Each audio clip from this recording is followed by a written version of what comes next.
My wife and I had been together for about 5 years when everything fell apart. We met at a farmer's market and felt a strong connection with each other. I asked her out for drinks and we had a wonderful time. We ended up dating for about a year and a half before we got married. I never thought I would get married before I met her. She flipped a switch in my brain and I realized how great something like that could be. We had discussions about starting a family after we were married, and we were both in agreement that we wanted children. After about 2 years of being married, we decided we wanted to start trying. Of course, at the beginning, we were just doing it the normal way without seeking any medical intervention or anything like that. My wife was monitoring her ovulation and making sure we were sleeping together at the prime times. However, nothing was really taking. After a while, we decided it would be best to speak to a fertility doctor. They worked with both of us to help us find the cause of our problems. I gave them a sperm sample and it turned out that I had some fertility issues. Long story short, I went for a physical and was diagnosed with celiac disease, which has a major effect on sperm motility. There was a chance that after I switched to a gluten-free diet for celiac that I could bounce back from it. It wasn't the complete end of the story for me fathering my own children. However, my wife seemed impatient. I understood why she would be. She was in her 30s, and she wanted to have 3 children, so she needed to start soon. The longer it was put off, the more risk there would be in each pregnancy. We talked about our options. There was IVF with a sperm donor, adoption, and freezing her eggs. They were all very expensive. Some time went by and I had been on my new diet for a few months, feeling great, and my wife wanted to start trying again. I don't quite think she understood how everything would work for me. I didn't think it was going to be such a quick fix after changing my diet like she did. But lo and behold, after a few months of trying, she got pregnant. It was very exciting for both of us. She found out she was pregnant later than she would have liked, but all that mattered was we were finally going to have a kid. During the pregnancy, my wife was acting off. With how excited she was to get pregnant, I thought she would enjoy it. I knew that she was likely to have a lot of mood changes and things of that sort, but it almost felt like she couldn't stand being around me.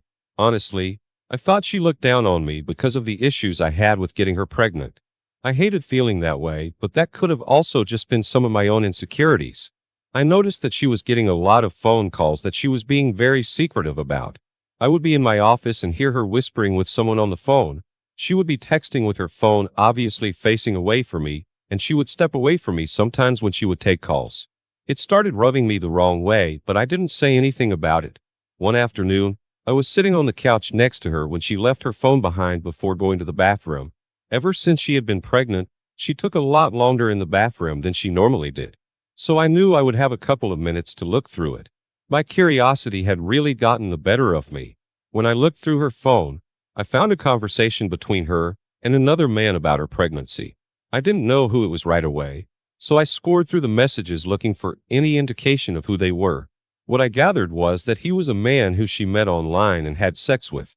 At the very top of their message exchanges, they had a clear conversation about how she was going to meet up with him exclusively for unprotected sex so she could get pregnant. He agreed to it and, in that conversation, mentioned how they wouldn't contact each other after. Even after that first meeting, they continued to meet with each other.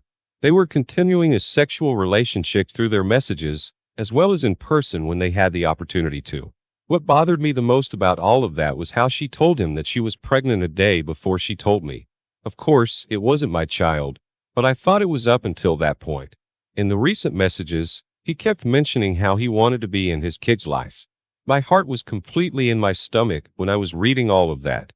My wife told him that wasn't an option. He knew what their deal was when they got together. She wanted to get pregnant, so she hooked up with a complete stranger to do so. The guy was practically begging her to consider being with him. I sent myself as many screenshots of their conversation as I could, and I put the phone back down before my wife got back. I pretended like I had just been called into work so I could leave and avoid being around her. I had a lot of things I needed to figure out, and I didn't want to be around her to do it. I went to my sister's house and I told her about everything, showing her the messages that I had. She was as shocked as I was about it all. She was the one who pretty much convinced me that I had to leave her. I met up with her the following day, and she introduced me to a friend of hers who was a divorce attorney. We started putting everything in motion so I could serve her with the papers. I didn't know anything about the guy she cheated on me with. So I tried to do some digging to find out who he was. He knew that she was married when they hooked up, and I just thought that was disgusting. I found out that he was the owner of a small home renovation company. He mostly serviced local houses, but it seemed like his business was really picking up. After everything was settled with the attorney, I went to my wife and I brought her the papers. She was shocked to see what I was doing. I told her that I didn't want to be with a cheater, and she understood that I found out what happened. She tried to make it seem like it was my fault that she cheated. She tried to make it seem like it was my fault that I had a disease that affected my ability to conceive a child. She made it seem like I forced her hand into cheating. I didn't want to hear any of it. So I just ignored her lame excuses and told her that I would see her in court. As for the man she slept with, I decided that I was going to ruin his business. I left reviews on all of the social media pages planning what happened. Everybody always looks at the one-star reviews when they're looking at them. I knew that I would get their attention. He countered by getting some of them removed, but I kept putting them up. I hoped that it would lose him a fair amount of business if husbands saw my review about how he knowingly slept with a married woman and got her pregnant. They likely wouldn't want to work with him. My wife and I got divorced, and I found out through the grapevine that she and the other man ended up trying to be together. However, they did not work out. She had to move out of the house that we lived in together because she couldn't afford it on her own, and she had to have joint custody of her kid with a virtual stranger to her. I feel bad for the child. No kid should be born into the world with two parents who don't love each other. I know they're probably going to have a lot of issues growing up, and in some ways, I wish I never found out about this so I could have been there for them. But I'm glad that I got out before I was involved in their life anyway. OP, the fact that your wife tried to blame you for her cheating because of your health issues is horrible. She was just trying to come up with an excuse to make herself look like the victim in all of it when she wasn't. Cheating is awful as it is. But cheating on your husband to get pregnant by a stranger is ridiculous. Just from a genetic standpoint alone, you know almost nothing about that person. You wouldn't know what health issues their family has, mental health issues, nothing. That's something that you should consider before having a child, regardless of who it's with. That's why most people, when they choose to bring a child into the world, do it with somebody that they know and trust. I think it's ironic that they didn't work out when they tried to be together. They clearly didn't know much about each other when they hooked up the first time, and now they're tied together for the rest of their lives. I do really hope that they can at least be cordial with each other for the child's sake. It is a real shame that they're going to have to grow up seeing that as an example of a relationship. Now for our next story. My girlfriend and I had been dating for about 9 months when the lockdown first started during the pandemic. She and I had been working in the same office building, and I would see her from time to time. I always thought she was attractive, but it didn't go anywhere for a while because I was in a relationship. When I broke things off with my ex, I decided to talk to my girlfriend. We hit it off right away and we started dating each other. Things got pretty serious with us pretty quickly. We had actually been planning on moving in together when the lease was up for her apartment. She had moved to our city for work and found a room available through some Facebook housing group. She moved in with two people that she didn't know very well, but after some time became friends. They were an engaged couple, let's call them Jack and Jane. They were renting out a spare bedroom in their house for extra income. I met them a few times and they were really nice. They seemed to be really in love, and they were fun to hang around with. My girlfriend would invite me over from time to time and we would have game nights, cookouts, and things like that. I was also living with roommates at the time, so real privacy was difficult for my girlfriend and me to come by. We were both looking forward to our leases expiring, so we could look for an apartment together. When the pandemic first happened, things were very difficult with our relationship. My girlfriend was asthmatic and I worked in healthcare at the time, so being together in person wasn't safe. She was very high risk and I dealt with a lot of exposure on a daily basis. Our relationship was mostly virtual for the first 6 months of the pandemic. I actually ended up taking vacation time to quarantine so I could see her on her birthday.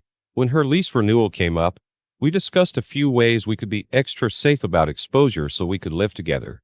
We figured it out and found a nice apartment together. Even though she was trying to minimize her exposure to the outside world, she would still visit her old house from time to time to hang out with Jack and Jane. During the 6 months where she was completely isolated with them, they had grown very close, even more than they were before the pandemic. She was visiting them more often, and it felt like our relationship was reverting back to how it was before she moved in with me. I wanted to spend time with her and show her that I loved her, so I was frustrated with her absence at home. I asked her about it one day when she came home from Jack and Jane's late. She told me that she missed living with them and that was why she was there. I was upset hearing that because I thought she would be happier about living with me. She assured me that she wasn't unhappy living with me, it was just that she had grown very close with her friends and missed them now that they were apart. They had all gotten used to being with each other on a daily basis, and it was an adjustment for her. At the same time that was happening, we stopped being intimate with each other. As I mentioned above, we spent a lot of time apart at the beginning of the pandemic. I thought that when we got back together things would be exciting for us. I was wrong. My girlfriend tried to make it seem like she didn't want to get too close to me because she was nervous about getting COVID. I understood that, but she wouldn't have been any more at risk of getting it through kissing me than she was sleeping next to me. I tried to explain it, but I didn't want to make it seem like I was trying to pressure her into anything. I could feel her growing distant, and I was starting to get nervous that maybe she and I were drifting apart. I saw a future with her, and it was heartbreaking to even think that, but I would have been naive not to. One night Jack and Jane invited us over to have a game night like we did before the pandemic. This was after the vaccines were out, and everybody was feeling much safer, so we were all excited to get together again. Jane and I both had to work until the early evening, so we set a meeting time around 7. I ended up getting to leave my shift a little bit earlier than I originally planned. I went right home to my apartment to shower and change like I always did when I got off work. When I got there, my girlfriend wasn't home. After I got out of the shower, I texted her and asked her where she was. I waited for about 15 minutes, and she didn't respond. It was about 5:45 when I got home, so I figured she might have gone to Jack and Jane's house early. I decided just to head over to see if she was there. When I pulled up, her car was in the driveway, so I knew that I was right. I walked to the door and I froze when I looked through the front window. It was open to let the breeze in, and I could see my girlfriend straddling the other guy and kissing him on the couch. They were getting very handsy with each other, clearly about to have sex. I knew that they weren't expecting me to be there so soon, so they must have been taking advantage of the time they had alone. I was frozen in place. Everything that had been happening recently made a lot of sense to me. She was spending all that time at her old house. She was growing distant from me, and she didn't want to sleep with me. I figured whatever was happening between them must have been happening for a while. I took a couple of pictures before getting back in my car and leaving. I drove home and tried to figure out what I wanted to do about what I just saw. I wasn't going to be with my girlfriend anymore. She could move back in with the others if she wanted, for all I cared. When I got home, I sat down in front of my computer, and an idea hit me. I knew the 4-digit password to get onto my girlfriend's laptop, and I imagined her Facebook was probably still logged in. I went to it and looked through her messages with Jack. From what I could gather, their relationship started while she was still living with them. At the beginning of the pandemic, she was having trouble paying her rent when she was laid off from her job. She told me that she needed to talk to the couple about that because she was nervous she would lose the roof over her head.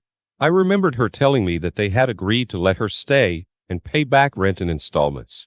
From their messages, I could see that he reached out to her and told her that they could work something out between themselves. From there, they had a conversation about sleeping together and keeping everything discreet between them.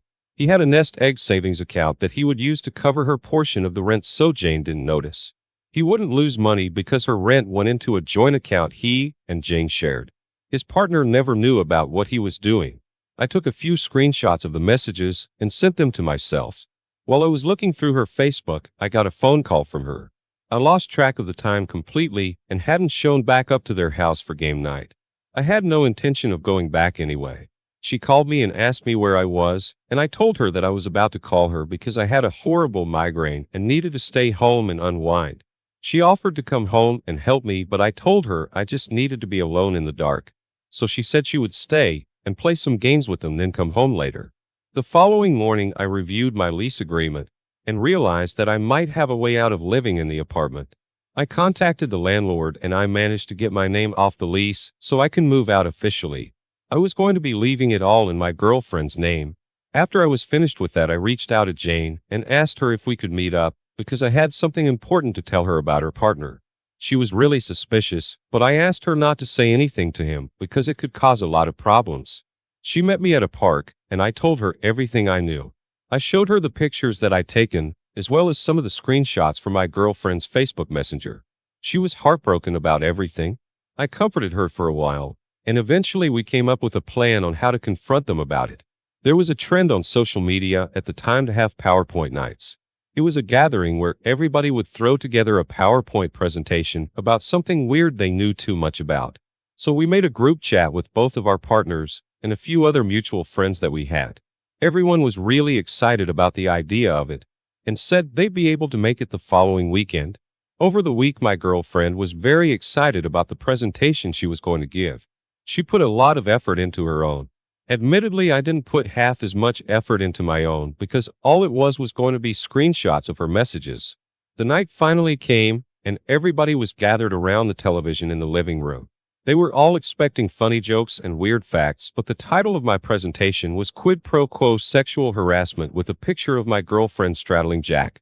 The surprised look on everybody's face when they saw it was priceless. Without paying much attention to their reactions, I continued the presentation. I explained what it was, and I used the examples as some of the early messages sent between my girlfriend and Jack where they discussed having sex in exchange for rent. I was about halfway through the presentation when my girlfriend finally came to her senses and turned off the television.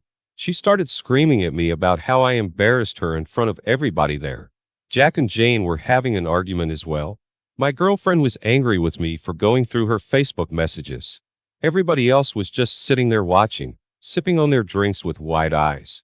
I told my girlfriend that I was moving out of the apartment and that the rent was going to be her sole responsibility. Then I forwarded her the new lease agreement that the landlord had sent to me. She started crying and saying that she couldn't afford it on her own. That wasn't my problem anymore. As it turned out, the girlfriend of the couple owned the house outright. She had inherited it from an uncle who passed away, and her partner was living in it without being on any kind of agreement. She kicked him out of the house. We both left our partners, and it was for the best in the end. My girlfriend and Jack ended up moving into my old apartment together. They stayed that way for about 6 months, and when the lease was up, they both left. From some of our mutual friends, I learned that they had tried dating, but it didn't work out. While they were dating, he was constantly messaging Jane and begging her to take him back. He kept telling her about how much he loved her, and my ex-girlfriend wasn't too crazy about that. OP, it sounds like your relationship had a lot of problems. I could tell from how you were talking about the relationship during the pandemic that you really cared for her. You even sacrificed spending time with her for her own health. It's a real shame that she did what she did. It sounds like she missed out on a great partner. It's very sleazy of Jack to have messaged her about the arrangement for rent, especially when he didn't even have his name on the house. He took advantage of being in a position of power over her, and that's creepy. However, the fact that they continued their affair after she moved out makes me think that she was already interested in him. I'm glad that you were able to speak to his partner as well. Neither of you deserved to put up with the affair that was taking place, and I'm glad you both got out.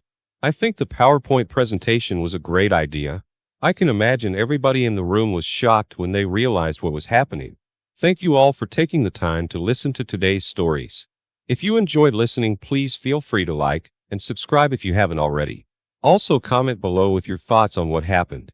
If there is a story you would like to share with me about your own situation or someone else's, then please do not hesitate to contact me. Take care.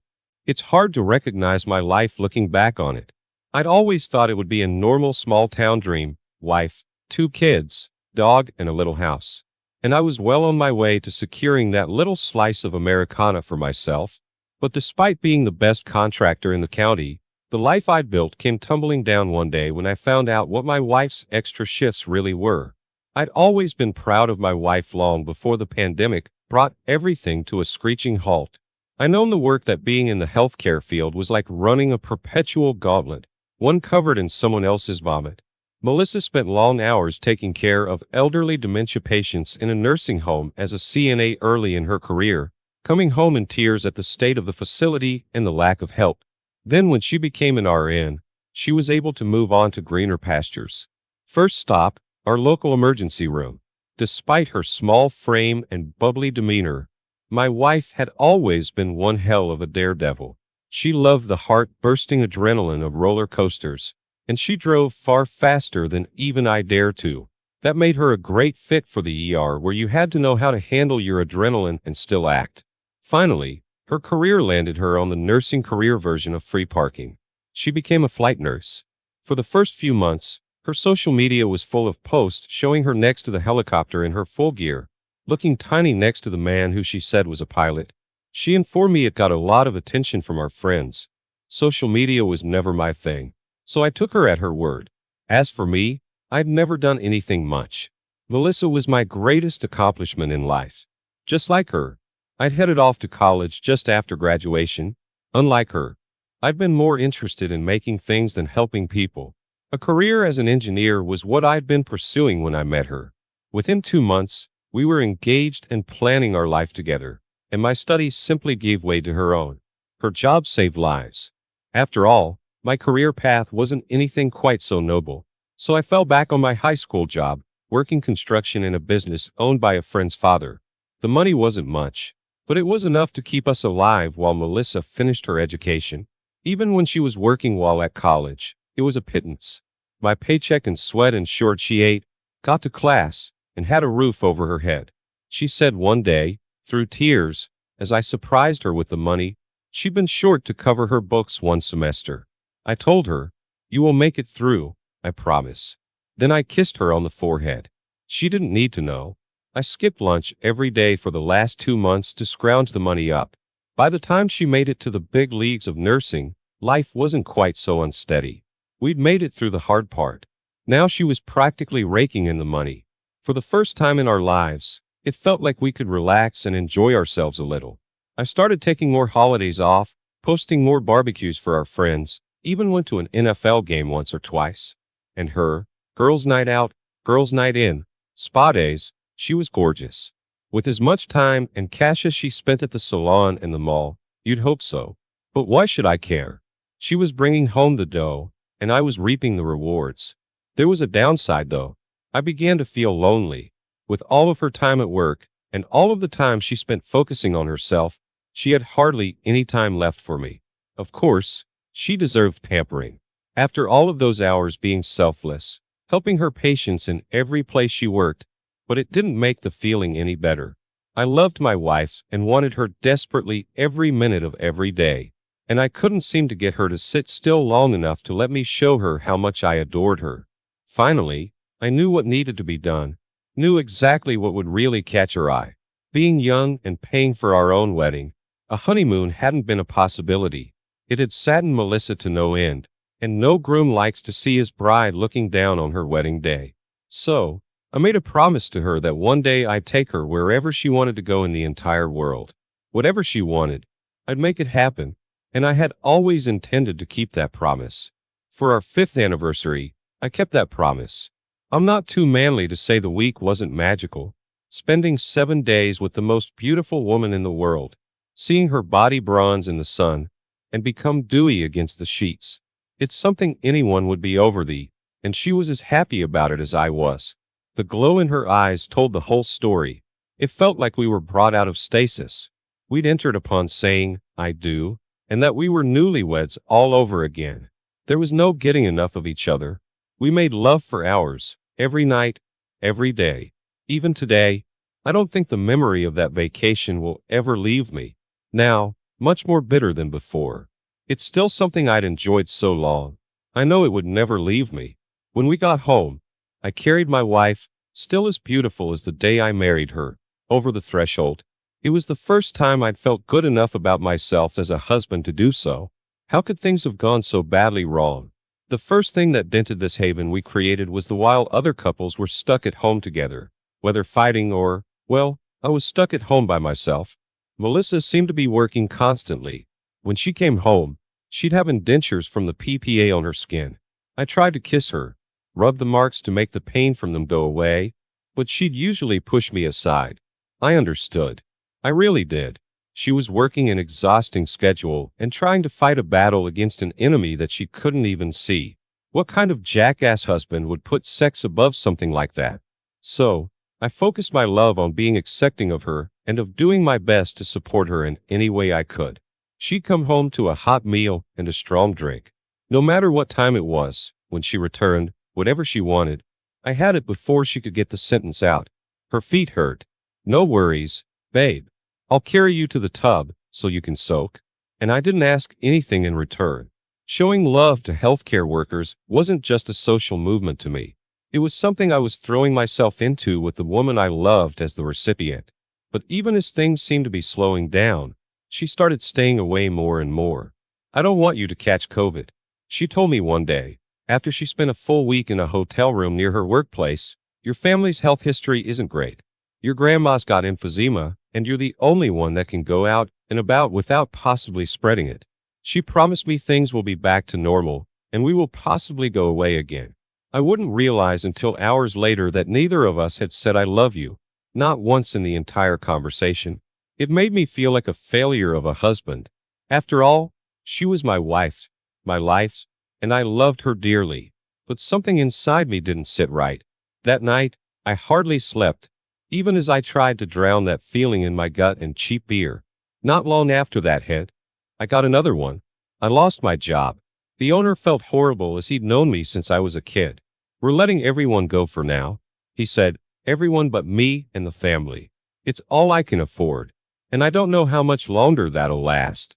As soon as everything's back to normal, I will hire you again. And if you find some other job in between and you don't want to leave it, you will get no hard feelings from me. If you come back, I'll make it up to you. I'll give you a promotion and a raise. But for now, I gotta let you go.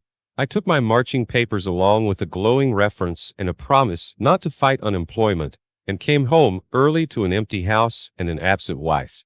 This was the time when the loneliness was the worst. I called and called, trying to get a hold of her somehow, if for nothing but our budget. She had to know that I just lost the only job I'd ever had and the income that had helped her rise to where she was today. The phone would ring and ring and ring, but I never got an answer. I must have texted her dozens of times. Nothing, but I assumed she was busy with work, and there was nothing more noble than working extra shifts at a hospital during a pandemic. Finally, 2 days after getting the axe, she answered. The sympathy I expected. It was clear I wouldn't find it with her. Why? How could you let this happen? She said, sounding angrier than I'd ever heard her before. She berated me, told me that she had no intention of supporting a spouse who didn't work. It was an ugly side I've never seen of her before. This was North Carolina, and we'd both gotten a heaping dose of old-fashioned values just from living in the place, but I'd always thought of her as my partner in life. And my partner had just left me feeling alone, uncared for, and disgusted. After that, the next weeks were a blur. I'm not proud to admit that I spent most of the time drunk. Doing anything else felt like moving a mountain. I just wanted to wilt, to wallow in the sorrow that my happy life and marriage had become. Melissa and I didn't talk much. I only saw her once a week, sometimes less. We slept together once. She did seem nicer, more caring, even apologizing for her outburst. But that feeling in the pit of my stomach was back, and it wasn't leaving. During one of our phone calls when she answered, I could have sworn I heard a man's voice. It was low, a bit gruff, and I couldn't make out what he'd been cut off from saying. The tone, though, unmistakable. Asking Melissa about it made her laugh. She said, You just heard the TV. I'm catching up on some shows. I haven't had a chance to watch in a while. Then I asked, Why did it stop? Because I paused it to talk to you. She stopped for a moment. What are you trying to say? Suddenly feeling foolish, I didn't tell the truth. I brushed the question off and tried to talk to her as though nothing was wrong. Something was wrong, though. Very wrong. I'd hear her answer the phone out of breath. It would be because she just hurried back to the hotel to rest her feet. But never again did I hear that voice over the phone, at least. One day when I had run out of beer to drink and pity to consume me, I decided something had to change. I knew my wife was off work. Now COVID be damned. I was going to pick up flowers, put on something that wasn't 3 days worn, and I was going to go see my wife. She'll be so surprised. I thought I had no idea how right that would be and how wrong at the same time. I had always known where she was staying while she didn't like me to visit and had told me of her own accord. I put my foot down. I was going to know where my wife was spending her nights. If only so I know where she was. If something happened, they were across town, close to the hospital she worked out of. It's why she said she had chosen them. At the front desk, I stopped. A woman was working there, red-headed, a bit slim, but with green eyes that struck me for a moment. Feeling a moment of disgust with myself, I smiled in a friendly way. It took some smooth talking, but I got a key card for her room. Her booking with my credit card helped with that. That was exactly what I wanted. I didn't want her to have the chance to turn me away. Here I was dressed in my Sunday best and carrying a bouquet of lilies, her favorite flower, and a bottle of rose wine, her favorite drink. I was ready for a special night. I walked into a nightmare. Upon opening the door, I didn't really comprehend what it was at first. The lights were on and I saw the bed unmade. Then I saw skin. Then I saw red.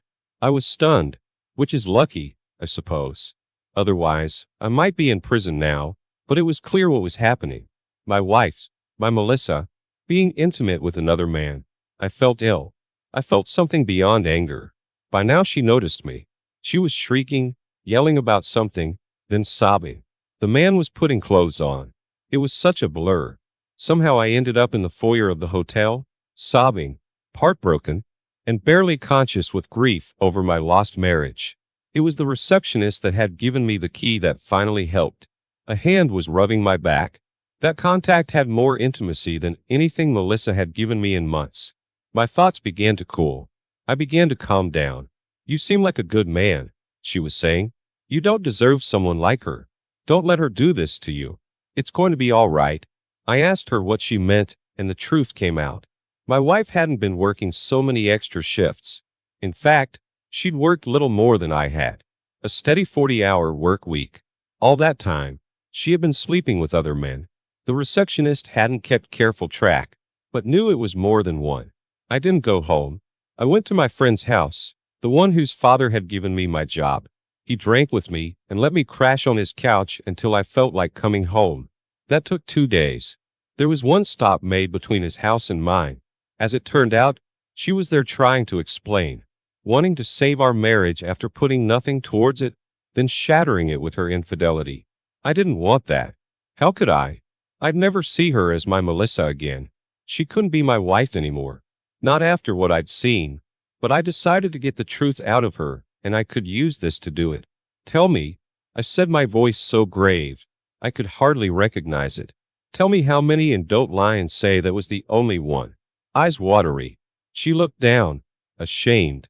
I supposed at her behavior. Oddly, I found that I didn't care about it. I was completely detached.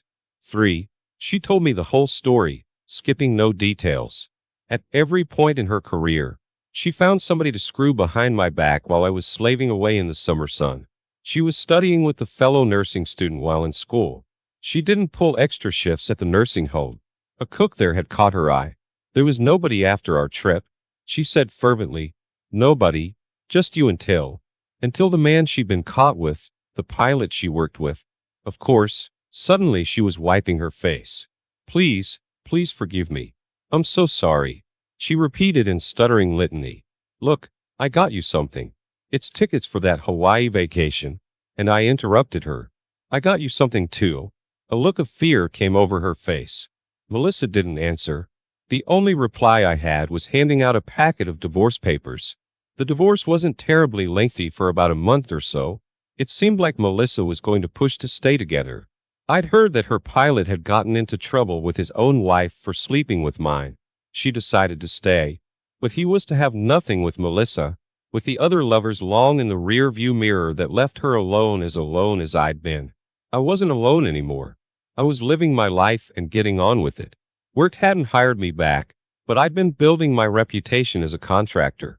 The pay was small as of now, but quickly growing. My buddy didn't mind me staying in his garage apartment until I found something a bit better. Best of all, I'd gotten a pretty redhead's number from the hotel. Her name is Jean. We've had dinner 3 times now. I've never had to call her back more than twice. As for Melissa, there's something we both learned about our state law. When adultery is the cause of the divorce, it can be used to determine certain aspects of the split. Things like alimony.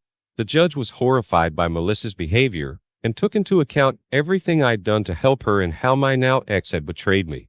That account turned out to mean a rather hefty sum of alimony every month for a very, very long time.